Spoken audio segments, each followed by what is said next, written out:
mobile heroes, but it's just about those ones that are able to kill early or just don't receive a lot of the harass in the laning stage. Some people like to go down the quap route, but once you get a few points into the quas and you get an urn, you honestly get disrupted from blinking a lot of the time, so that might be a bit of an issue. In both of the games that they lost, they were up against a TA, I believe, in the mid lane against Vici and Nouns. So very happy that Team Secret have gotten rid of that one.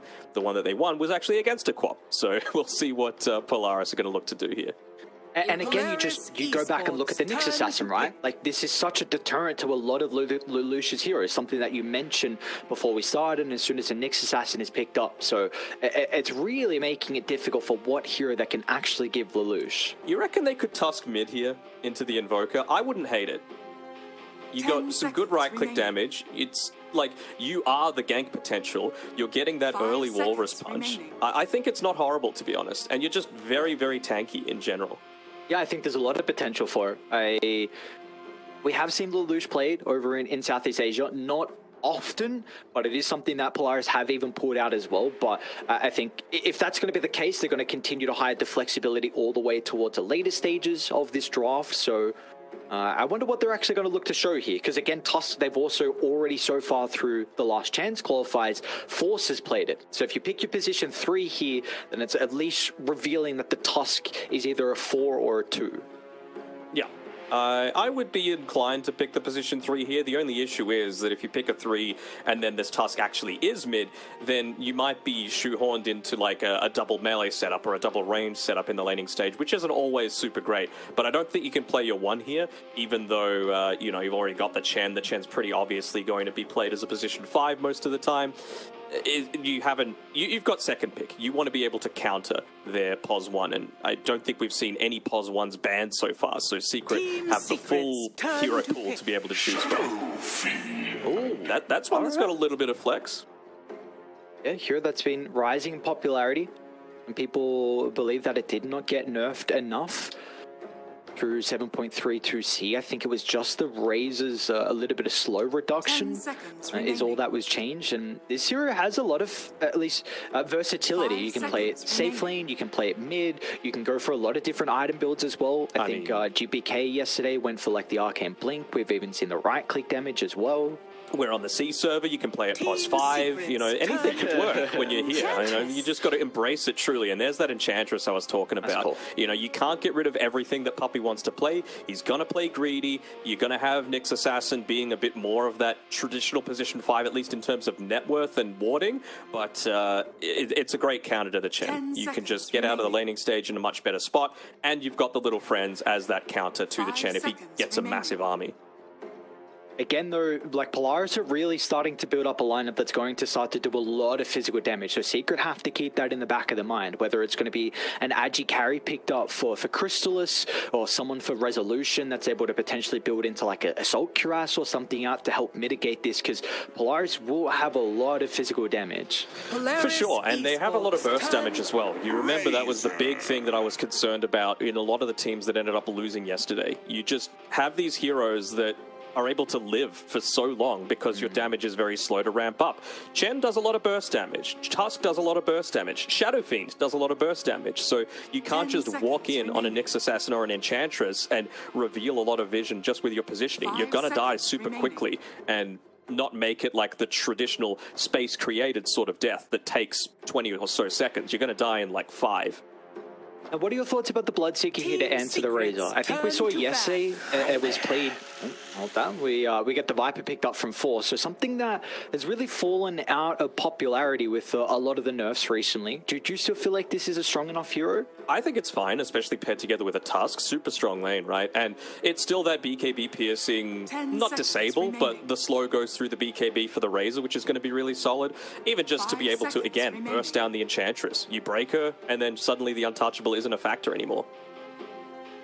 I do have some concerns because I really felt like a big thing about this hero was that you can just get avoided in mid-game fights, but previously with your Aghanim Scepter, you could just go for, you could spam out Viper Strike, and what a way to be able to counter the Razor through BKB. But now you have one of the most useless Aghanim Scepter in the nosedive. Bro, the nosedive is great. Bro? Nosedive is dope, right? Yeah, it's so good. Definitely top 3 Scepters in the game without a doubt. Force is going to go first item Scepter. I have no doubt about it. Yeah, just torpedoing into a faceplant into death is what it is, basically, with tiny cast range. Yeah, we'll see. Like you said, though, like Tusk Viper, very, very strong lane. Can have some issues, though, with dealing with the summon. So I do think Enchantress and Razor could have an okay matchup, mainly because of the Enchantress. Like, I think Poppy can definitely carry that safe lane for Secret.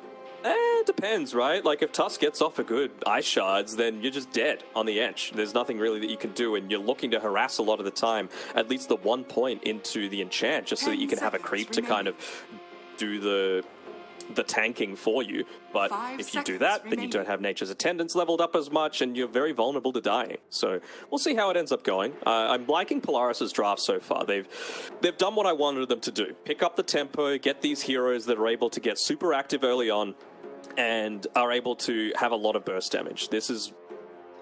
I mean, Secret's draft isn't bad either. The one hero that I'm a little bit more hesitant about is the Invoker, just because I feel like if you're leaving the lane on the Enchantress or the Nyx, with the lineup that Polaris has, maybe you kill the Shadow Fiend, but if they're really active on comms on Polaris, you'll be able to avoid the ganks, and in the meantime, Chen plus whatever position 1 they're going, and Tusks and Viper are going to kill your core while you're making that rotation. I think both sides are looking for a very similar hero where they need someone that can kind of help anchor the fights and keep them locked into place. Your Secret, they can kind of have that with the Nyx Assassin Invoker, but as soon as you lose one person, like say if Nisha has a really rough start to this game, which is it definitely potentially does with rotations coming out from Polaris, then all of a sudden the Razor could be kited. So I'm trying to think of a hero that can come out from Resolution to really help out with enabling Razor and the Invoker to get abilities off. I think Natsumi's going to go Naga Siren this game, and I think it's a pretty damn good Naga game. You can just get by the Aghanim Scepter, you throw that onto the Razor, suddenly he can't just BKB and run through you. Enchantress and Nyx are pretty horrendous at dealing with illusions. I really think it'd be a solid game.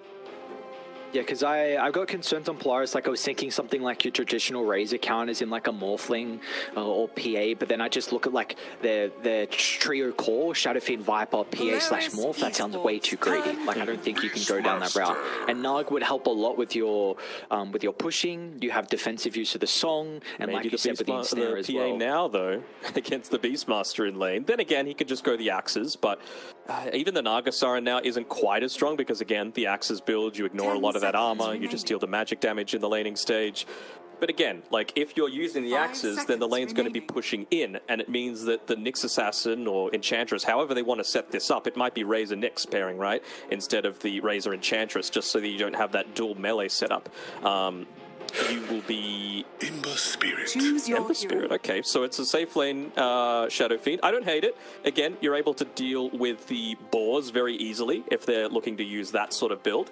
And even just the Ember Spirit into the Invoker, it's not amazing. You know, if you go the Quas build, you can look to dispel off the Flame Guard if he goes that early on. But again, it's just something that only really needs a couple of items to start to get really active. And it's a Lelouch hero, but it's into the Nyx. They got to really heavily be prioritizing this Nyx Assassin. He's got to die at the start of every single team fight. I want to see some heavy sentry coverage by Polaris.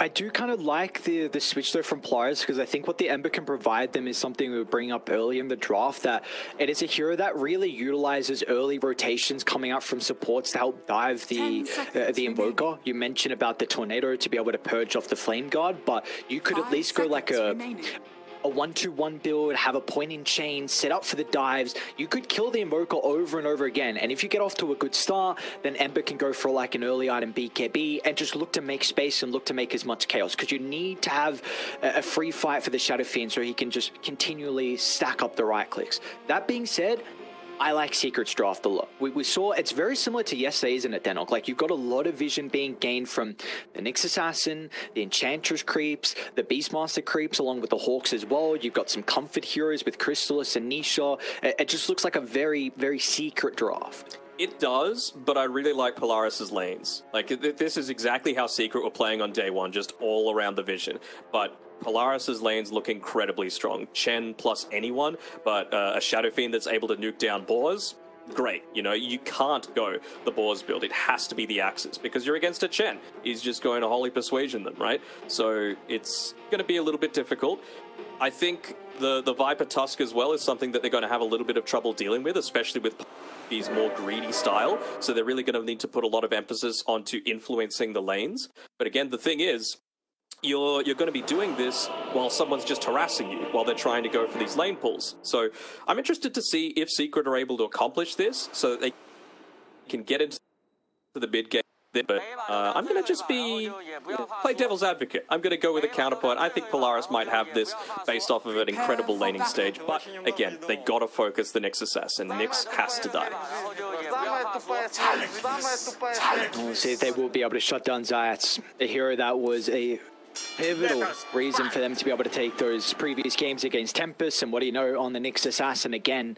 And he's got some pretty good matchups. Carapace is looking great against the Ember, against the Viper, even if the Shadow Fiend's raising in the lane as well. So we could really see Zayats prove to be an issue, and there's a lot of pickup potential on the map. And I already like this. Nisha going down the Exort route, got some great setup. You can roar into the Sunstrike. Look at the route that Polaris are going, though. The level 1 smoke, it pops. They know that someone's hiding off into the trees here. They're just going to show Lelouch for now, just in case they had some sort of ward. And they might be trying to use him as a bit of bait to get them to dive in onto him. Secret's lineup at level 1 isn't terrible, but that doesn't look like they're going to take it. I'm sure that's a call coming through from Puppy saying, no, no, no, don't do that, especially after now they walk underneath this Observer ward on the cliff with Xavius and Force. So you were mentioning that as soon as you saw the Nyx Assassin getting picked up, I will hold that thought because we actually might have a fight by the under the bounty room. We see Secret kind of grouping up, making sure they play their distance so no one shows themselves until Puppy gets to wrap around. Zayats lands a stun. Natsumi's going to be the initial target, but a shot from Xavius gives him some breathing room for the moment. A Sunstrike will be off the mark as the sidesteps there from Natsumi. Puppy's going to go for it, but the Tango regen, along with the headdress and the tower, is in fact enough to keep Natsumi alive. Had to use the Tango for it, though, and he's going to TP all the way out to lane. I wonder if they're just going to keep 3 people up here on the top side and try and go for that kill once he does eventually come back out to the lane. It's going to mean that Beastmaster's down here on the bottom side. We haven't mentioned that as well. The fact that you've got the offlaner, you know, the fancy offlaner playing in the safe lane. This is kind of what we've come to expect from Rezo, but they just want to dodge out this Chen if possible. And Polaris, they're eventually going to scout it out, moving AU down to the bottom side. Do you feel like, do they need to keep AU down here for too long? Because Force, okay, we're going to have a dual lane, so never mind. I was going to see if the tri-lane continues up top, because I felt like Viper should have a pretty good matchup versus the Beastmaster. Yeah, I think he does as well. I think they were just trying to put as much pressure on to force that sort of movement, because you don't want Natsumi to be in danger of dying, especially since he's just TP'd back to the lane. See initially how this matchup's able to shape up, though. You got the multiple heroes down bottom that's able to pick up some of the creeps. Hard camp will not be available, as Polaris have already blocked that. They have not blocked any other camps, however, by the outpost, so both AU and Puppy will have free reign to be able to seal whatever creeps they would like. It's kind of funny. This game, both teams have essentially the same objectives. You know, they want to be a little bit greedier on their position 5s to be able to get that early mech. They want to get that first big item timing, whether it be, you know, Dragonlance BKB on Force or the Helm of the Overlord on the Beastmaster. The position 1s, again, they just want that similar sort of item timing. So we're really going to see a heavy clash happening both in the laning phase to make sure you hit your timing first, as well as once we hit the mid game. Like, it's just going to be an all-out brawl, I think.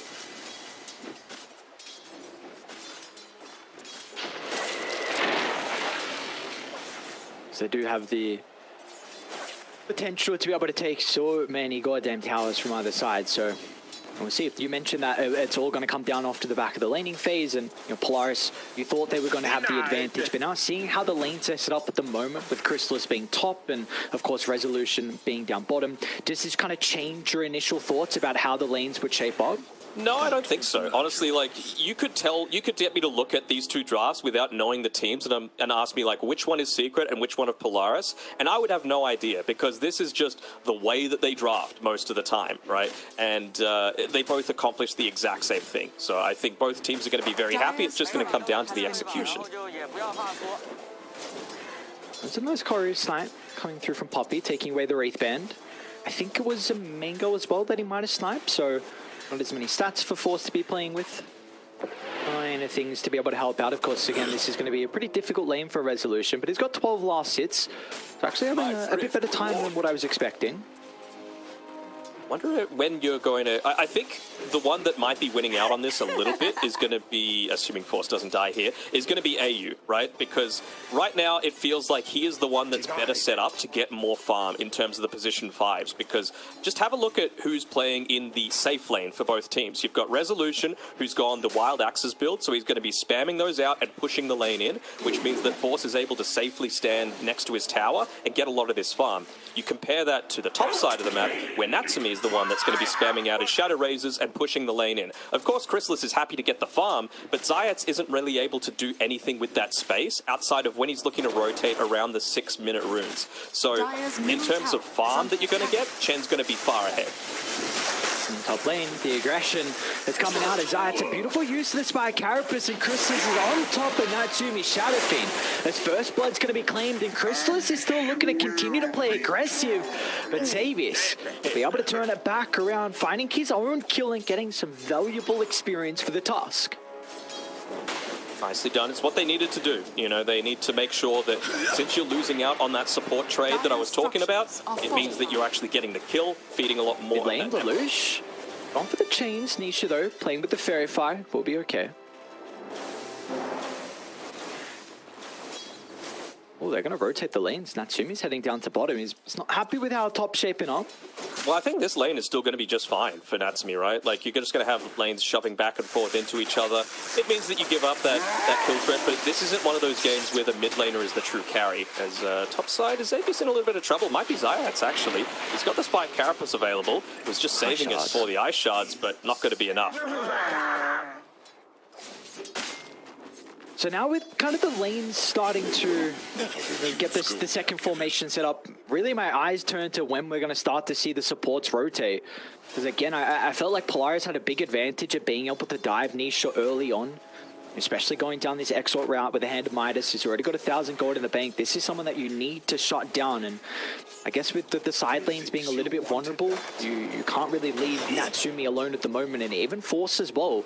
If they can get on top of the Viper, he will definitely go down. Just with Force, I really like this recognition from him. He knows that Zayats just came back from the death. He's looking to try and invade in and get that kill onto him before he can rotate for the 6-minute runes, but instead, it's going to be Polaris making that rotation. Xavius gets the bottle refill, looks to help around those power runes, which Lelouch, he's going to have both of them scoped out. Forge Spirit might still be able to pick it up on Xavius, but, you know, could be worse, for sure. You've still got now some gank potential. You know what's coming, but still, very strong. Viper plus Tusk. Walks just on the edge of the sentry, didn't actually quite get into the range of it, and ooh, just off the mark there.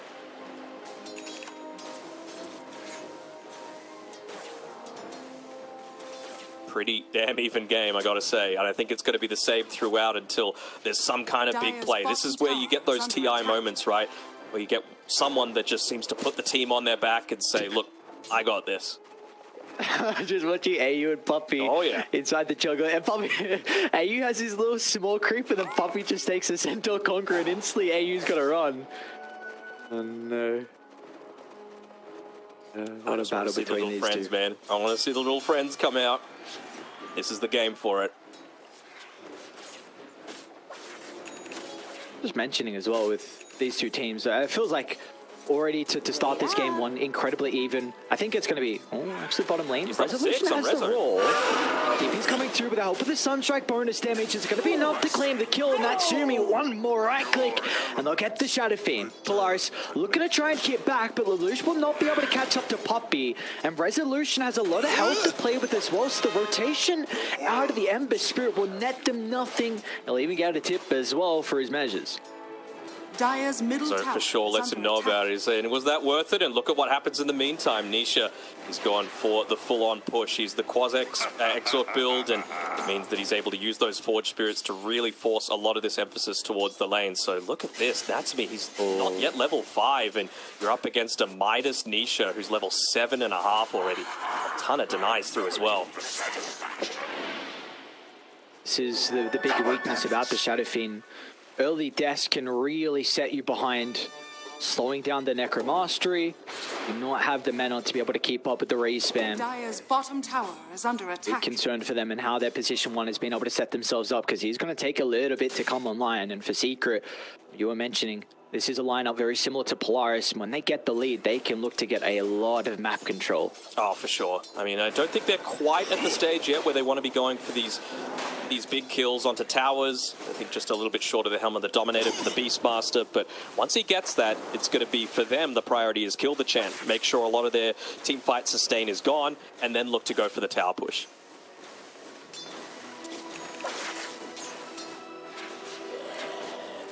You see at least between both the position 5s trying to find their farm. You mentioned that your Puppey a little bit more of the greedy position 5, and in position himself back in the jungle because of how good of a start that Resolution's had on the Beastmaster. Gotcha.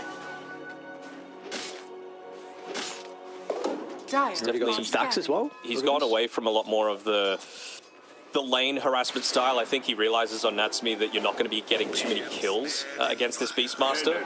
Maybe might be getting Puppey, but it's still not the greatest kill. They might get a turnaround, actually.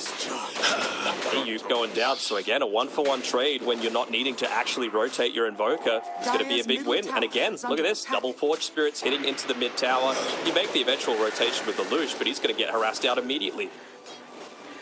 Gonna take a lot of damage as well.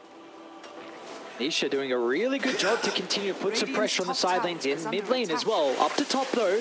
Behind the tier 1 tower, Force is going to be playing with the Viper Striker. TP out from Chrysalis will be stopped short as Force has got plenty of damage. They're going to turn to Zayats next, but they recognize that the stuns, they will not be able to keep up as Xavier's too far away for the level 6. We have an Arcane Rune picked up, though, for Lelouch. I think they still want to wait until he's finished up those phase boots, just for that little bit of extra right click. He's still dealing a ton, though, into Puppey here, and looking to try and get the lane passively pushing in with Nisha's in trouble. Nisha's in trouble. Snowball forward. Puppey, I don't think he's going to be able to do too much to keep the Invoker alive. Zayats hits an incredible stun, and he'll find it. Onto 2. Nisha drops a Sunstrike before they were able to get the kill, so it will at least be a 1-for-1 trade. They do slow down the Invoker nonetheless, though. Polaris finally making that movement that we were hoping for to try and put some pressure onto their top net worth Invoker. And the important thing as well, the Midas was not on cooldown. It's going to be available as soon as he TP's back, so full efficiency coming through from Nisha there. Always got to take a look at the Midas whenever you're what do you say, you're the mayor of Value Town? Oh, for sure. Again, this tower mid lane's going to go down though. Nisha's done an incredible job. A lot of information now that Secret are able to play with, and they didn't have to commit too heavily with extra rotations to enable this, so now they can make other plays across the map, and they're going to smoke a Secret. So, outside though. Shouldn't end up going down. Roar's going to land. There will be no Sunstrike to follow up because the rest of the team want to have all their abilities once they show up to the party. Xavier's going to be the first one in the front line with the smoke popping, but he doesn't have the snowball to hold off the aggressive maneuver. Secret will find the 1-for-1, but that is a big kill for Polaris with how much farm that Resolution has been able to find. Yeah, for sure. I mean, they're going to be very happy with that on Polaris. They didn't have any of the spells available on the Tusk anyway for another 10 or so seconds, so I feel like he half scouted out that. I mean, he's already had the the chainmail component of the phase boots first before he went Blades of Attack, just so that he survived that little bit longer, gives the time for Natsumi, the true carry this game, to be able to get away and get back to safety. Even building up a few of his own stacks inside the Ancients. been impressed with how he's been able to catch up. Sees the offlaner for Polaris is going a similar build in regards to the Dragonland, so going down bottom, and they'll probably get the kill onto AU here, but this is a 4-man rotation, and I'm not sure if it's... I mean, maybe they're heavily prioritizing the bottom tier 1 tower, just look at the triangle. Yeah. Crystallis, he's the one that's in trouble. Shards needs to be on point, and it's off the mark from Xavius. And they're going to continue to go for the kill. So Zayat's put TP in. He's going to prioritize holding back the Viper for the moment as Crystallis is soaking away the damage from Xavius. So the raise is going to be okay. And with Nisha showing up, they should be able to close the distance. Sunstrike's off the mark. They've got control of the high ground thanks to the sentry. Zayats, with the help of Crystallis, they'll be able to get the kill onto Xavius, but Lelouch is showing up. Gonna turn it back onto Nisha. They recognize that the Invoker's already used all the abilities, and Lelouch finds another big kill onto Nisha's Invoker. Yeah, you can't QQ walk if you don't have any points in Wex, unfortunately, so even without having any of that detection means that Lelouch is able to get that solo pick-off onto the Invoker. Really big deal, considering how well the laning stage went for Nisha. Yeah, and the fact that we saw Lelouch TP down bottom early on and didn't get a kill out of it. Like, that first rotation didn't work out for the Ember Spirit. Resolution tips him, recognizing that he just wasted a lot of time. So the fact that Lelouch is able to get involved in some pretty good big kills versus Invoker means that he will have some impact now in the early game. Oh, they're even pushing Puppey back with the Take It Over Wild Wing Ripper. And this is what I was talking about, right? This is the way Puppey likes to play. It's a good spot for Dire to fight. Someone needs to be able to take this Sunstrike, this is going to turn to try and lay down the kills. With a record clipping onto Resolution, the rest of Secret's behind the shot. It's Crystallis trying to lock onto that string. They'll force to shove him out to the left side. And that's the points of the attack. Getting multiple stacks, but Polaris will respect the high ground without having any information there. They're not going to walk up blindly. I mean, this is just solid Dota all throughout, right? This is what I came to see during the TI last chance qualifiers, is two teams that know exactly what their strategy is and are executing it really well. The difference between a lot of these fights just comes down to like half a centimeter missing on some of these spells. Radiant's bottom tower has fallen. They've opened up a little bit more of the map as well now. The sentry coverage that I was talking about, they're making sure that they've got around all of these key objectives that they're going for, not just the Observer Ward, but the sentry as well, to scout out a lot of this Zayat's positioning. He's already died 2 times this game, where a lot of times previously he was just straight up flawless. Up the top lane, just looking to make as much space as he can.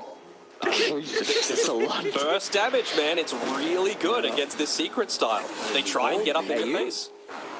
Another kill. Position 5 also going down on the opposite side of the map, so both sides getting rid of the captains.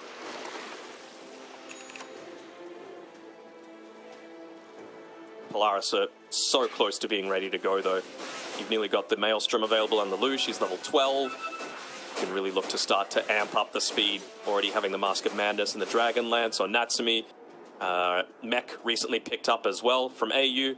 They're ready. I mean, Xavier's still a while away from the Blink Dagger, but you're going to get that gold from a lot of these team fights that they're taking. And outside of AU, they've got all TPs available to be able to contest up on this top side if they want to. They might not, though. I mean, it's a Beastmaster with the Hawk creep as well, so this might be one of the rare mistakes that they've been making on Polaris, just throwing a hero out here that isn't super capable of keeping a lane pushed out, and they didn't have the vision to make that play either. At least they might get mid lane in response. Yeah, let's see what the call is going to be for Polaris if they bring some extra member to try and secure mid. Natsumi's going to be nearby. Radiant, they can collapse on the back, so they've got to be really quick here on Polaris, and they will indeed with Natsumi. A couple of right clicks and the T1 tower is going to go down. So a nice trade. Net worth lead up to 2,000 at the moment. Oh, they saw the invis being popped by Lelouch. They saw it. They have that ward in the mid lane as well. Freshly placed down there by Puppey. Ooh, they see it. Lelouch is in trouble. The sun control. It's perfect. Lelouch will go down for the burst from Nisha, and look at all the summons into Roche they go. Got vision of exactly where Xavius is as well. I don't think they want to be moving off to the side just to try and get a position 4. Roshan, much more valuable for them to pick up, but there's a lot of these trades happening. You know, Polaris aren't happy to let these things go just for free. They've still got a little bit of a net worth lead, despite the fact that they're going up against a Midas. They're going up against having taken the Roshan on Secret. So AU, he's just spending a lot of the time farming. He's all about getting into that next item for himself. Probably, I would think the 4-staff, right? A lot of what they've got set up for is to be able to deal a lot of damage to someone that's just locked into position. You think the Sunstrike, you think the static link, even just a Nyx Assassin able to get off a lot of his stun combinations. 4-staff is going to go a long way towards protecting against that. It's a big reason why Natsumi's just rushed a Hurricane Pike instead of necessarily going for an early-ish BKB or another farming item. See Poppy under the observer ward. Lucia's going to reveal the ward nearby, remnanting over the tree line to try and secure the kill. But it is, even though it's just a measly Enchantress, it gives them now the chance to be able to shove up mid, shove up bottom, and it does kind of slow down Secret from getting this kind of 5-man lineup going with the Aegis to be able to put some pressure onto the top side of the map. So that kill does help out a little bit here for Polaris. It does, but Polaris are completely free to push on this bottom side. They have no glyph, and Nisha TP'd right in the middle of a creep wave. Like, even with those boots of travel, there's nothing that they could do to be able to defend this. Sure, he's got the Sunstrike, but I feel like you are not happy of giving up that big of an area of the map just for a little, like a couple of waves of farm. And again, often like a position 5, you're happy with going down, but we just see Polaris, they're in a position to be able to capitalize on the kill. So again, really big props for them with how they're setting up, and they might be able to get another. Might be very similar spot to what we saw last time. Still haven't dewatered that spot. Look at this triangle of vision that they've got right next to where the tier 1 and tier 2 tower mid are. It's just like, there's nowhere that you can invade onto this bottom side of the map at all. And honestly, for Secret, there's no reason to come down here. There's no tier 2 tower to play with safely. There's no outpost. You know they've got vision control. The Lelouch might be in trouble if Zayats can find him. They need to lead him with the initial stun. Nisha's going to blink in for the extra control. But it's not enough. A remnant away, the cold snap wasn't able to lock him into place. Are they going to get an effective trade out of this, though? This is what I've been talking about the entire time. Polaris did a great job to get that tier 2 tower, recognizing that Nisha was slightly out of position to be able to defend it, but they don't have the heroes to be able to go up towards that top side to defend their own tier 2. Understandably, they're going up against an Aegis, but not sure if they got enough out of that one. Maybe if they got a little bit of damage into that mid-tier 2 tower before this point, I would have been happier. I'm going to TP, or start to TP a few people back to try and deal with this high ground push. I love this call from Secret. As soon as you see the Viper up top, they're going to try and smoke and reclaim the bottom jungle, because they know that this is completely water. Poppy, again, has died multiple times here, and as soon as you see someone leave this era, now you can take a fight as a full team to look to reclaim it. It's not even just that they know it's watered, they know the number of, or they're baiting the power rune, the bottom power rune. Oh, Poppy not again. Looks like the Enchantress in the lane should be going down. On the river, though, they're onto the Ember Spirit. The Roar's going to be out. The damage should be enough this time with Nisha helping out. Lelouch just slipped out of their grasp underneath the tier 2 tower top, but this side in the river, Secret will be able to bring him down. Much bigger kill, for sure. I mean, he is still a big part of the tempo. He's a big part of finding that backline, trying to bait out a few of these key spells from Secret. They're going to need to pop the glyph here, but I'm not sure if they're going to have enough to be able to defend against the... Natsumi's going to be cautious. Nice 4-star with the double stun. Sunstrike for Xavier's actually going to look to jump into the middle. Maybe Secret have gone too far. Chrysalis is playing around with the BKB, but he used it on the first life.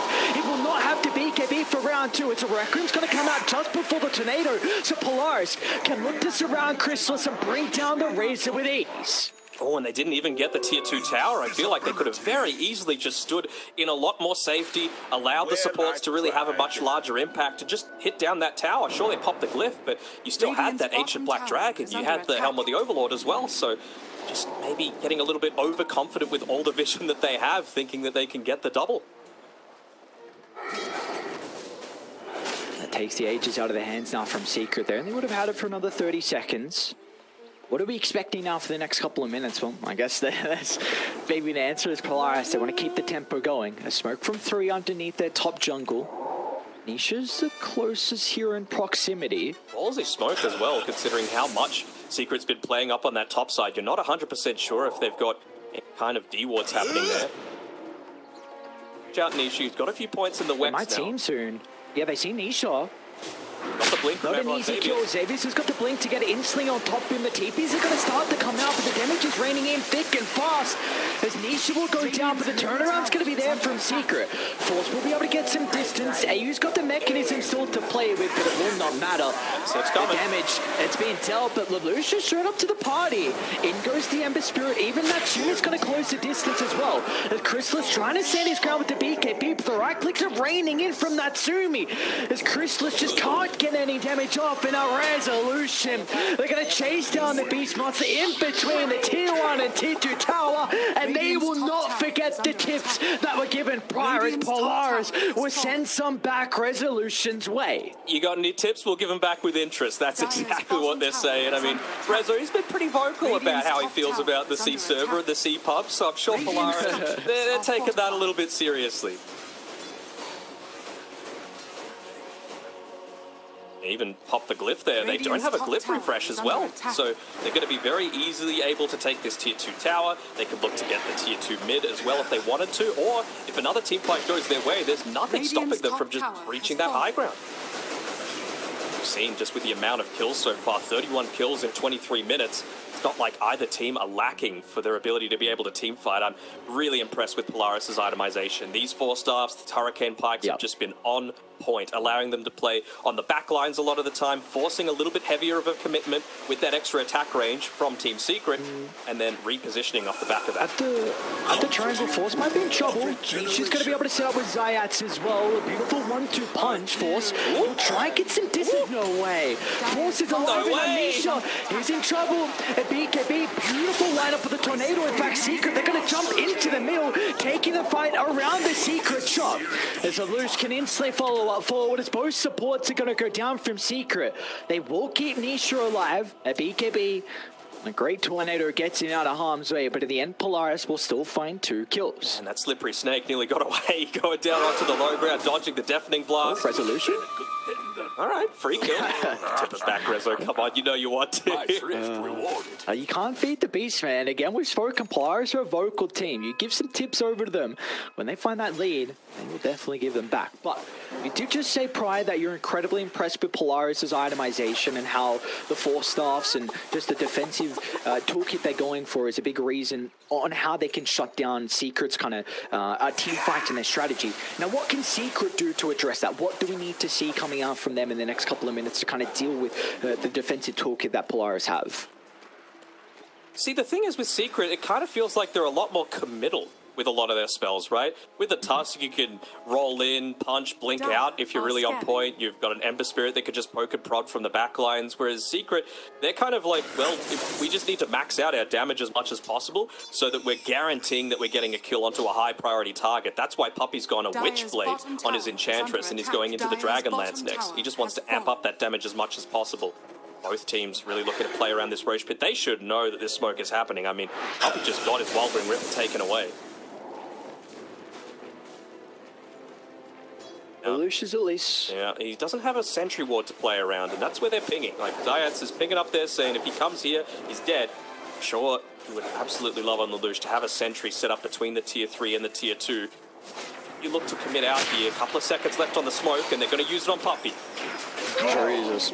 The damage from Natsumi, and that's going to continue to get scary and scary as the game goes on. They don't have the glyph, so they use this siege creep. They can push in. They've got extra armor from the Wildwing Ripper and take away all of the outer towers now. That Secret have to play around with just 1 minute left on that Roche respawn.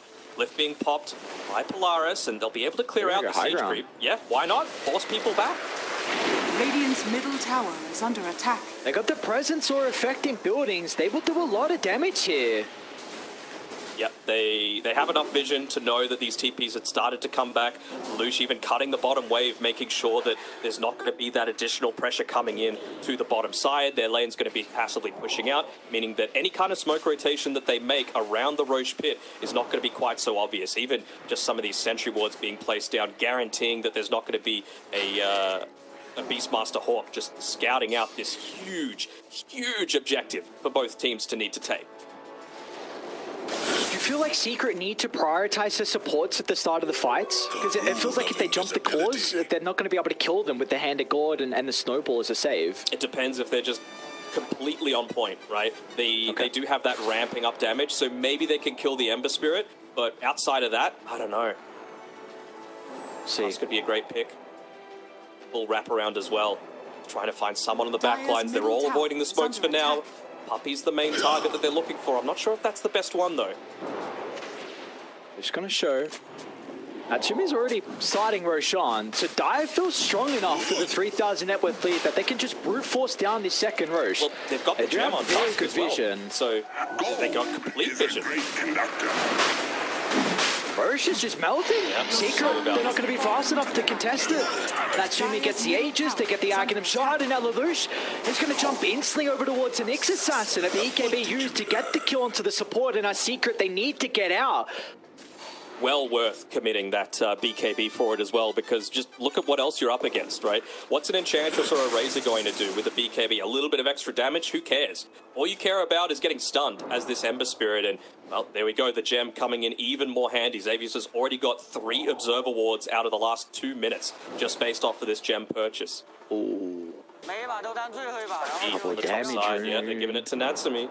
Almost level 20 as well here for the Shadow Fiend. They're not going to wait to go up the high ground, though.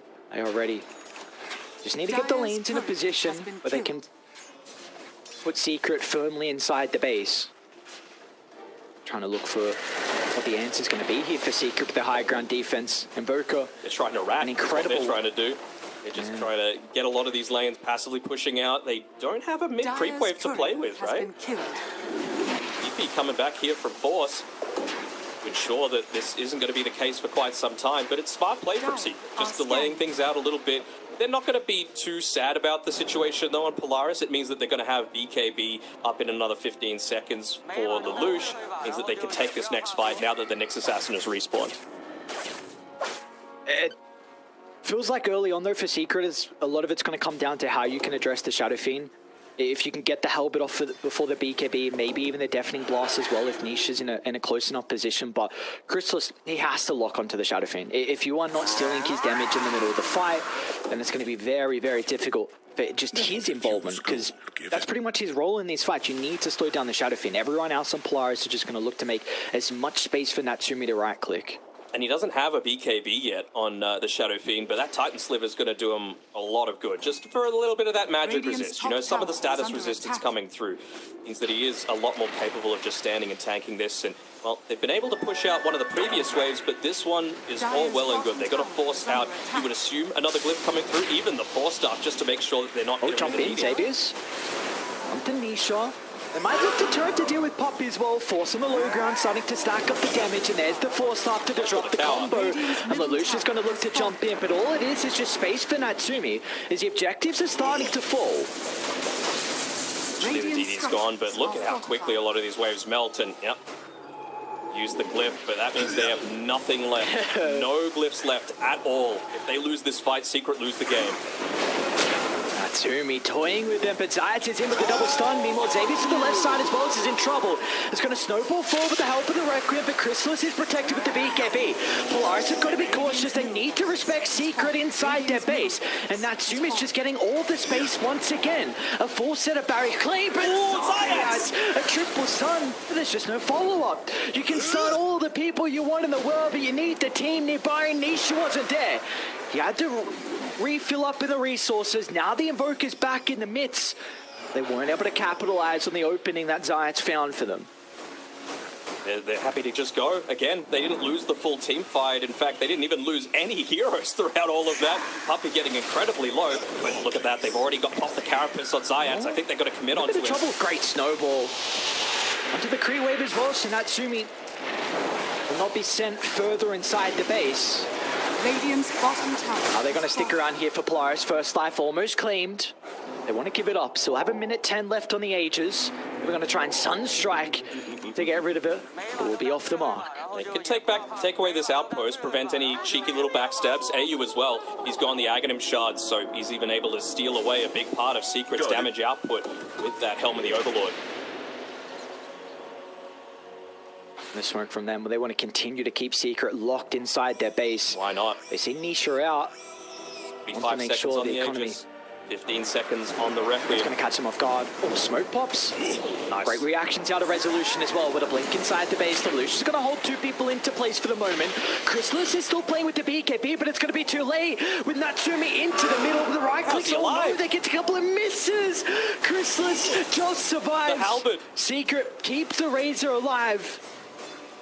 Heaven's Halberd doing a body of work. They don't have that. They have, excuse me, the backdoor protection for now, but that mid creep wave is going to push its way in. Again, no glyph to be able to protect against this. Zayats again, a beautiful double stun onto two cores. The snowball used onto the Shadow Fiend. They'll just turn and blow up the Nyx assassin. Meanwhile, to the north as well. Force bodies Poppy. A solo kill coming out from the Riot Puppet. Nisha's into the middle. A defensive use of the BKB is going to be able to allow him to reposition. But the Aegis has expired. Polaris have to be cautious. They're going to reevaluate how they can take this team fight. Secret are pushing outside the base, but they will not be able to catch up as Polaris group themselves around together as five and make sure they will retreat as a team. Man, I am really feeling the influence of AU this game. You could just tell, like, the ex-coach making those in-game calls, even just something as simple as the sentry ward on the retreat being dropped down, realizing the way that Secret like to play. They always want to go for the +1. Zayats is hitting some amazing impales so far, but they just don't have the damage to be able to follow up. Now, yeah, I think that's an incredible point. Like AU just the communication and the captaincy that he's providing them. We see the call, like they're going high gun again and they don't even have Aegis. They feel so strong. Yep. Wave packs, they can quickly drop down. Prioritized a little bit here. Has to be careful with the position. Natsumi just denied the raid pact. All right. Xavier's jump in. Snowball used aggressively this time. He's going to go down. They might be able to hold back now without the snowball used defensively. The Ember Spirit's going to be in some trouble. The means that Natsumi once again has a free fight. The chains leashing two together. Polaris need a way to close the distance, and that's where Xavier's comes into play with a double snowball, clipping Nisha, who will look to buy back, but they just don't have the ways to hold them inside the meatball as Razor goes down from afar. Polaris an 18,000 net worth lead, and our Secret space is their own home. Yeah, there's nothing that they can do about this. The big part of the damage is the Razor. This was just an outplay by Polaris. I really liked both drafts. Both of them wanted to do the exact same thing. Xavier's, again, embracing the SEA server, diving into the fountain. But what a game. What a game. This is exactly what I want to see out of both of these teams. But Polaris, today, they were just better. They executed better. Their strategy was better. A lot of the movements that came out were just a little bit superior.